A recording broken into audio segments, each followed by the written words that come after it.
সুনীল মুচকি হেসে বলল, তোমার মতো একটা বোন পেলে যে কেউ খুশি হবে। আমি বসে পড়লাম, আর সুনীল এসে বলল, প্রিয়া দিদি, তোমার মাথায় একটু তেল মালিশ করে দেব।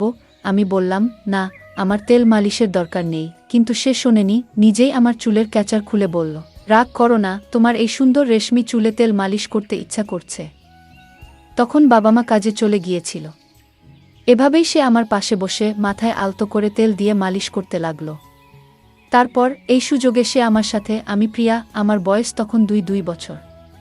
আমি দেখতে অনেক সুন্দর, গায়ের রং ফর্সা, একটু স্বাস্থ্যবান, তাই আমাকে আরও বেশি আকর্ষণীয় লাগে।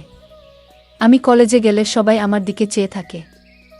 আমার একটি মাত্র অনেক আদরের ছোট ভাই আছে। আমি 2য় বর্ষের ছাত্রী, এবং তখন গ্রীষ্মের ছুটি শুরু হয়েছে। প্রতিবারের মতো এবারও কলেজ থেকে ছুটি পেয়েছিলাম। আজ ঘরের সব কাজ শেষ করে আমি বিছানায় একটু বিশ্রাম নিচ্ছিলাম। ক্লান্তির কারণে আমার মনে হচ্ছিল সারা শরীর ব্যথা হয়ে গেছে, আর আমি একটু আরাম খুঁজছিলাম। এমন সময় আমার ভাই সুনীল এসে জিজ্ঞেস করল, দিদি, তুমি ঠিক আছো তো? আমি বললাম, হ্যাঁ, সব কাজ শেষ করে একটু বিশ্রাম নিচ্ছি। আমার গল্পগুলো তোমরা শুনো, কিন্তু সাবস্ক্রাইবই করো না। দয়া করে গল্পগুলো ভালো লাগলে ভিডিওটি লাইক, শেয়ার এবং চ্যানেলটি সাবস্ক্রাইব করো প্লিজ। সুনীল বলল, তাহলে আমি এখনই তোমার জন্য দুধ নিয়ে আসছি, তা খেলে এখন একটু তোমার ক্লান্তি দূর হবে। তার কথায় আমি স্বস্তি পেলাম এবং মুচকি হেসে বললাম, ঠিক আছে, দুধ নিয়ে এসো, আমি একটু ঘুমাবো। সুনীল সবসময় তার বোনদের খেয়াল রাখে। আমি তার জন্য মনে মনে অনেক দোয়া করলাম এবং তার আনা দুধ পান করতে লাগলাম। দুধের গ্লাসটি পাশে রেখে আমি বিছানায় শুয়ে পড়লাম। সুনীল বলল, চলো, আমি তোমার মাথা ম্যাসাজ করি, তুমি একটু ঘুমাও। সে বিছানায় বসে আলতো করে আমার মাথা টিপতে শুরু করল, আর আমি ধীরে ধীরে স্বস্তি অনুভব করলাম। চোখ বন্ধ করে গভীর ঘুমে তলিয়ে গেলাম। আর ঠিক তখনই আম্মুর ডাকে আমার ঘুম ভেঙে গেল। ঘড়ির দিকে তাকিয়ে দেখি রাত 10টা বাজে। একটু ধাক্কা খেলাম। বুঝলাম বাবাও অফিস থেকে ফিরে এসেছেন। আমি মনে মনে ভাবতে থাকলাম, এতক্ষণ আমি কিভাবে ঘুমালাম। আমি উঠে দাঁড়াতে চেষ্টা করলাম, কিন্তু মাথা ঘুরে গেল, কিছুই দেখতে পাচ্ছিলাম না। ফ্রেশ হয়ে বেরিয়ে এলাম, দেখি সবাই আমার জন্য অপেক্ষা করছে। আমাকে দেখে সুনীল মাকে বলল, দেখো মা, এত কাজের চাপ যে সারাদিন কাজ করতে করতে বেচারা একেবারে ক্লান্ত হয়ে পড়েছে। আমার মা ও বাবা দুজনেই বাইরে কাজ করতেন, কারণ শুধুমাত্র বাবার আয়ে আমাদের পড়ালেখার খরচ চালানো কঠিন ছিল। আমি আর সুনীল কলেজে যেতাম, কিন্তু গরমের কারণে আমাদের অনেক সময় বাসায় থাকতে হতো। গত কয়েকদিন ধরে সুনীল আমার প্রতি বেশ যত্নশীল হয়ে উঠেছিল।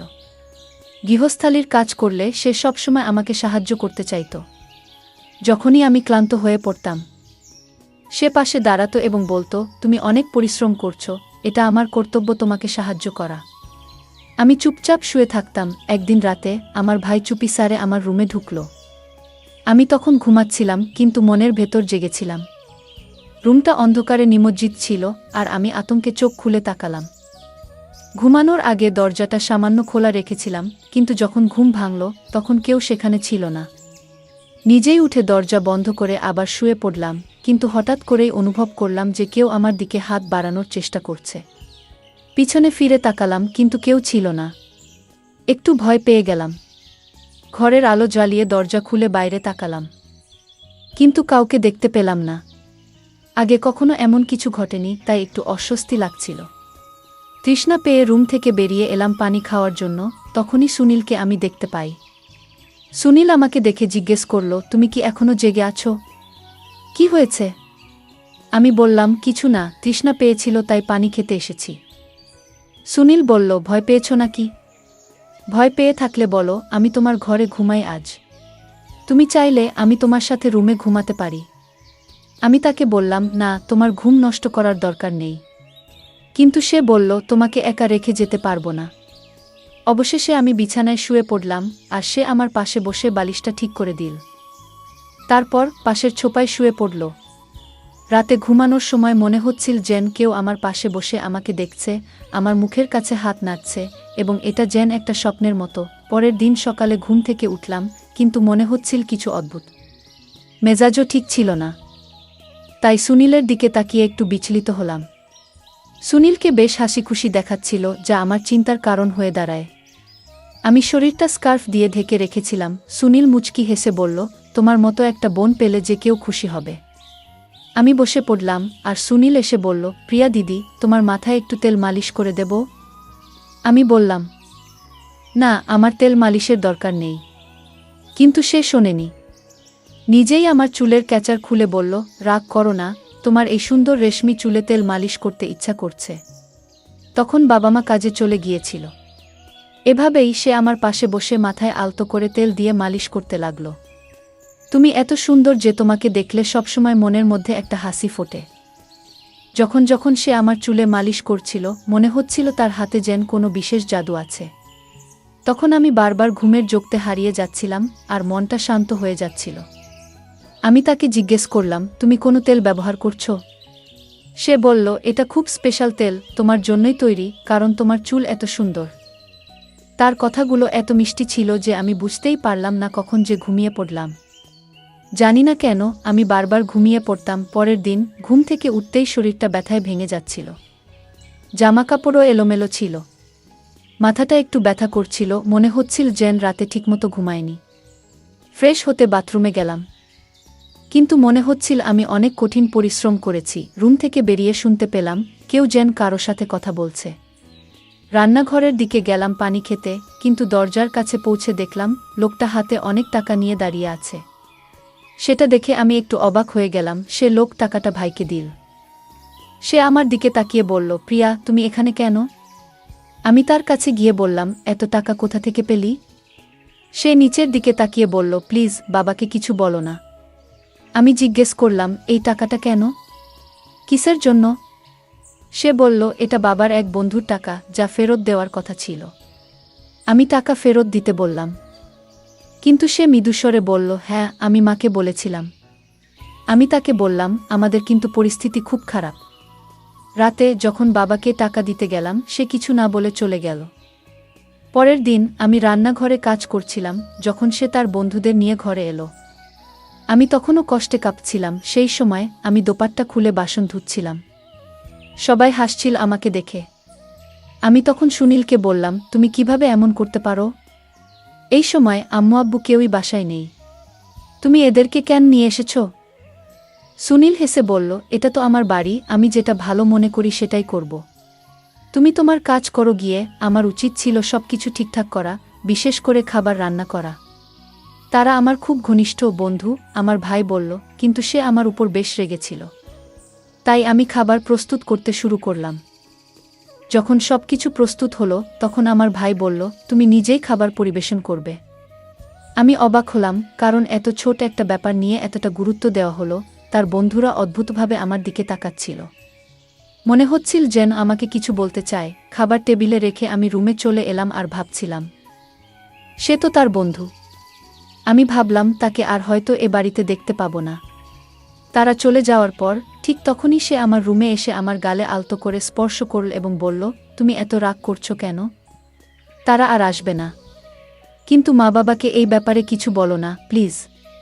তার আচরণ আমাকে একটু বিরক্ত করছিল। কিন্তু তো আমি নিজের রুমে গিয়ে একটু শান্ত হওয়ার চেষ্টা করলাম। বিশ্রামের জন্য ঘুমিয়ে পড়লাম, কিন্তু হঠাৎ করে আমার পায়ে কারো স্পর্শ অনুভব করলাম। চমকে উঠে দেখি সুনীল আমার পা তার কোলে রেখেছে। সে মেসেজ করছিল। আমি তাকে থামানোর চেষ্টা করলাম, কিন্তু সে বলল, আমাকে মেসেজ করতে দাও। আমি তো তোমার যত্ন নিচ্ছি। মা বাবা তো সবসময় কাজে ব্যস্ত, তাই আমার সময় আছে তোমাকে দেখাশোনা করার। আমি ক্লান্ত ছিলাম, তাই সুনীলের হাতে মেসেজ নিতে নিতে ঘুমিয়ে পড়লাম, কারণ সারাদিন বাড়ির সব কাজ আমাকেই করতে হয়। এখন কলেজ ছুটি দেওয়ার পর আমাকেই বাড়ির সব কাজ করতে হয়। বাবা মা সবাই কাজে যায়, তাই বাড়ির সব দায়িত্ব আমার। যখন ঘুম ভাঙল, তখন মাথাটা ঘুরছিল আর বিছানার চাদর এলোমেলো হয়েছিল। একটা মৃদু পারফিউমের গন্ধ পাচ্ছিলাম, যা আমাকে আরও অস্বস্তিতে ফেল। আমি বিছানায় শুয়ে পড়লাম। মনে হচ্ছিল কেউ যেন রুমে উপস্থিত আছে এবং আমাকে জাগানোর চেষ্টা করছে। কিছুক্ষণ পর যখন চোখ খুললাম, দেখলাম বিছানায় শার্ট এবং পারফিউম পড়ে আছে। সবকিছুই যেন অদ্ভুত লাগছিল। আজকের দিনটা বেশ অস্বাভাবিক ছিল, কারণ আমি আর সুনীল ছাড়া বাড়িতে কেউ ছিল না। তারপর কি হলো? আমার শরীর বেশ ক্লান্ত এবং দুর্বল বোধ করছিল। আমার মুখের রং ফ্যাকাশে হয়ে যাচ্ছিল। আর সেই মুহূর্তে সুনীল আমার পাশে এসে দাঁড়িয়েছিল। আমি কোনোভাবে অজুহাত দেখিয়ে নিজেকে সরিয়ে নিয়েছিলাম, কিন্তু মনটা অদ্ভুত সব চিন্তায় ভরে উঠছিল। আমার এই অস্বাভাবিক অবস্থা দেখে মাও দুশ্চিন্তাগ্রস্ত হয়ে পড়েছিলেন, কারণ তিনি বুঝতে পারছিলেন না আমার মধ্যে এমন কী সমস্যা হচ্ছে। সেই রাতে আমি বারবার জেগে উঠছিলাম এবং পরের দিনও ভালোভাবে ঘুমাতে পারিনি। দিনের পর দিন আমি যেন আরও বেশি রোগা হয়ে যাচ্ছিলাম, আমার সৌন্দর্য যেন কমতে শুরু করেছিল। জানি না কেন আমার সাথে এমন কিছু হচ্ছে। বাবা মা যথারীতি তাদের কাজে গিয়েছিলেন, আর আমি নিজেও ডাক্তারের কাছে গেলাম। সেখানে আমি একটা বিস্ময়ে চমকে যাওয়ার মতো খবর পেলাম, আমি গর্ভবতী। কিন্তু তখনও ভাবছিলাম, এটা কিভাবে সম্ভব, আমার ভাই কিভাবে এতে জড়িত হতে পারে। তখন মনে পড়ল, সে আসলে আমার সৎ ভাই, মায়ের প্রথম বিয়ের সন্তান। সেই বিশ্বাসটি এতদিন আমার অজানা ছিল, যা আমাকে ভাবতে বাধ্য করেছিল আমি তাকে নিজের ভাইয়ের মতো ভালোবেসেছিলাম। আমি তখন আমার রুমে একটি মোবাইল ক্যামেরা স্থাপন করলাম, কারণ পরিস্থিতি যাচাই করা খুব দরকার ছিল। সুনীল আবারও আমার কাছে এসে মাথায় তেল মালিশ করতে শুরু করল। আমি জেগে থাকার জন্য অনেক চেষ্টা করলাম, কিন্তু তেলের গন্ধে আমি অজ্ঞান হয়ে গেলাম। কিছুক্ষণ পর মা বাবা বাড়ি ফিরলেন, আর আমি ঘুম থেকে উঠলাম। কিন্তু ক্যামেরার রেকর্ডিং দেখে মনে হলো মাটি যেন সরে গেছে পায়ের নিচ থেকে। আমি জানতে পারলাম সুনীল তার কয়েকজন বন্ধুকে আমার রুমে এনে কিছু অশোভন কাজ করেছিল, যা আমার ধারণার বাইরে ছিল। আমি তখন বাবাকে সব দেখালাম, আর তিনি খুব রেগে গেলেন। আমার ভাই টাকার জন্য এসব কাজ করেছে। বাবা সুনীলকে ধরলেন আর অনেক মারলেন, কিন্তু সে নিজেকে ছাড়িয়ে নিয়ে চলে গেল। সুনীল সেই বাড়ি ছেড়ে চিরদিনের জন্য চলে গেছে, আর কখনোই এখানে ফিরে আসেনি। বাবা তাকে চিরদিনের জন্য চলে যেতে বাধ্য করেছেন, মা তাকে গ্রহণ করতে অস্বীকৃতি জানালেন। এখন আমার পেটে শিশুটি বেড়ে উঠছে, তাই আমি এই বাচ্চাটি নষ্ট করে ফেলি, কারণ এর বাবাকে আমি জানতাম না। পৃথিবীতে এলে আমি তাকে কি পরিচয় দেব? তাই আমি এই কাজটি করতে বাধ্য হই। সে আমার জীবনে প্রবেশ করেছিল অন্যায়ভাবে, তবে সুনীল আমার জীবনে যে দুঃস্বপ্ন নিয়ে এসেছিল তা আমি কখনোই ভুলতে পারব না। সতর্কবার্তা: যখন আপনি নিজের পরিবারের সদস্যদের কাছাকাছি রাখেন, তখন তাদের নিরাপত্তা নিয়ে সর্বদা সচেতন থাকুন। কোনো যুবতী মেয়েকে কখনো এমন ব্যক্তির কাছাকাছি যেতে দেবেন না, যার মনোভাব সন্দেহজনক। সমাজে এমন কিছু মানুষ থাকে, যারা সর্বদা সুযোগের সন্ধানে থাকে, আর আপনার মেয়ের সুরক্ষার জন্য আপনাকে সতর্ক থাকতে হবে। আপনার সন্তানদের প্রতি আপনার দায়িত্ব এবং যত্নে কখনো উদাসীন হবেন না। আমার বাবা মা নিজেদের জীবনের তাগিদে এতটাই ব্যস্ত হয়ে পড়েছিলেন যে তারা আমার সৎ ভাইয়ের সাথে আমাকে একা রেখে দিয়েছিলেন, আর আমি তাকে আমার বিশ্বাসযোগ্য বন্ধু ভেবেছিলাম। কিন্তু সময়ের সাথে সাথে বুঝতে পারলাম, নিজের ও পরিবারের সুরক্ষাই সবচেয়ে গুরুত্বপূর্ণ। গল্পটা কেমন লাগলো জানাতে ভুলবে না। আরও মজার মজার রোমান্টিক গল্প শুনতে চাইলে ভিডিওটি লাইক, শেয়ার এবং চ্যানেলটি সাবস্ক্রাইব করতে ভুলবে না। বেল আইকনটি ক্লিক করো নতুন আপডেট পেতে। ধন্যবাদ।